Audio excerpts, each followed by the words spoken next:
Thanks for joining me. I'm glad you're here. My name is Jarrell. My upcoming game, The Hero of Destiny, Was Killed by the Final Boss, has just gone live on Steam. The page is listed as coming soon as I make some final fine-tune adjustments to the game that will be launching very soon, but you can now wishlist The Hero of Destiny Was Killed by the Final Boss. Today I'm going to share an explanation on the weapon system. So the characters that you play as are typically the NPCs. The main character, the Hero of Destiny, was actually killed at the very beginning of the story. So these characters don't have swords and the typical weapons that you would expect out of an RPG or a fantasy game like this.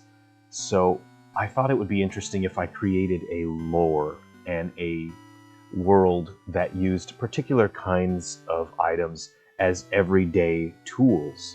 And I thought it would be interesting on a gameplay perspective if the core mechanics that are normally the backbone of the main character's toolkit, these things that make him a hero, I thought it would be interesting if I took all of those things and compartmentalized those different components and distributed those components among all of the different characters. There are more than 50 playable characters in this game.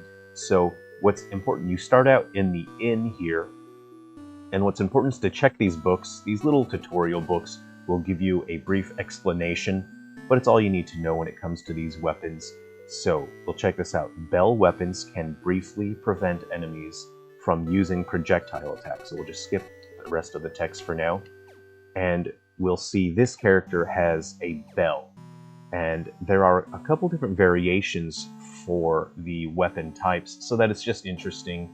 There's some characters that have a single giant bell. This character has two bells, and they have, slightly, different aspects to them, but they both have the same effect. When you hit an enemy with a bell weapon, which is what this character has here, it prevents that enemy from using projectile weapons for a short time. I think the time is 4 or 5 seconds. So as long as you keep spamming this attack and you keep hitting the enemy, they will not be able to use projectile attacks. Let's take a look at the next weapon explained here. Book weapons can briefly prevent enemies from using special attacks. And when it comes to special attacks, the enemies generally have a large area of effect attack that you can use. So I'll switch characters here to the Historian. And the Historian has a book. This weapon has terrible damage output. It is not good, but if you wanted to, you could level up this weapon via the blacksmith, and you can just level it up to 99 and make it pretty strong if you would like, but it's not real great. So if you hit an enemy with a book, it prevents them from using special attacks for about 4 or 5 seconds thereabout. So there is some use, even though there are characters that have a book. Damage output is not great. You can lock the enemy out of using an attack that can devastate your whole team pretty quickly.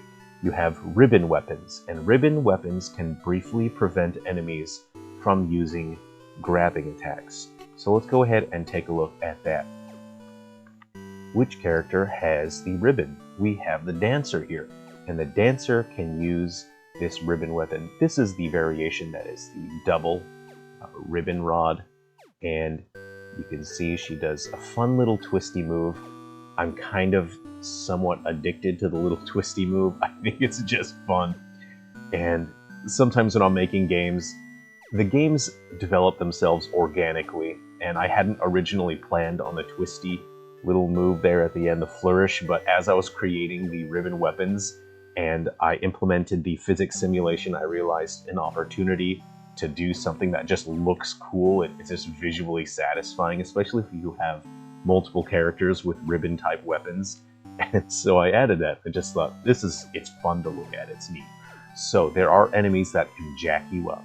If you get grabbed, they'll just keep draining your health. And if you are grabbed, the first character is grabbed, you can button mash to escape faster. But if one of your party members gets grabbed, they can get their health, ripped right out of them. So smacking the enemy with a ribbon rod and flinching the enemy, you can free your party member. So it's great to consider your party members and trying to have a balanced group when it comes to weapon types.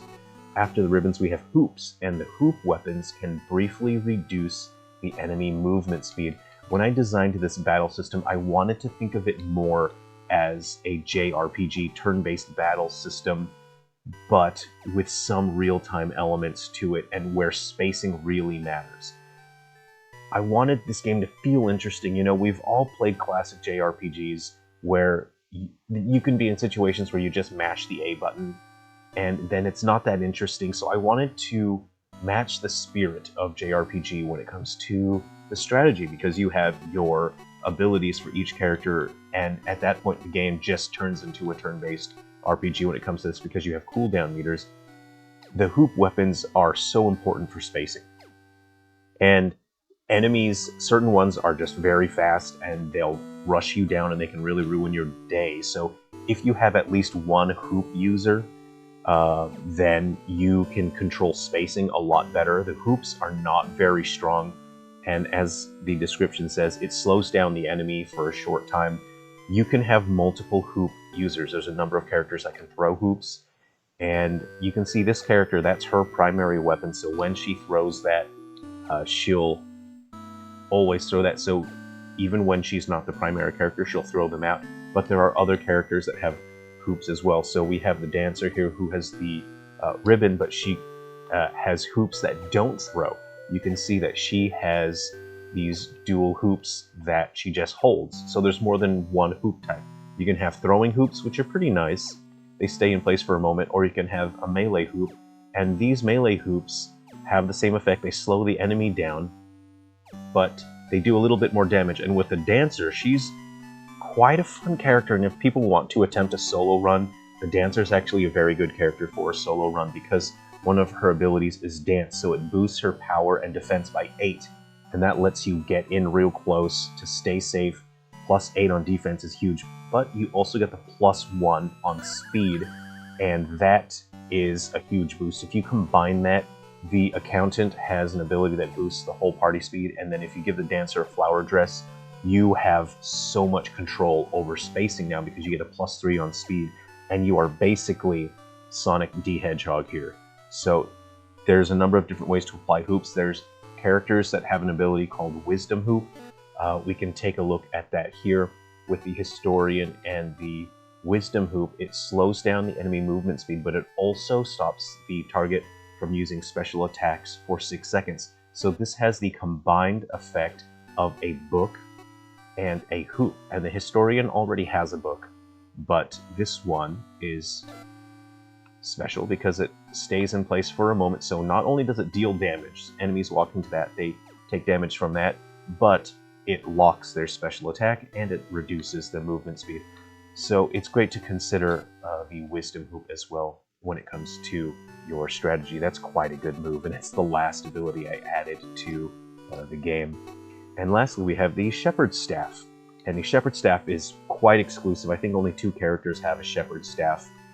It's useful even if you have one of the characters use it that you're not directly controlling.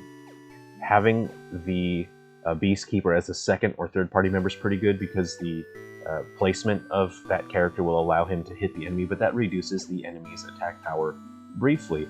And when you need to get in close, you know, enemies can drain your health absurdly fast in this because these are the end game enemies. This is the end of the game, and all of these characters are level 0.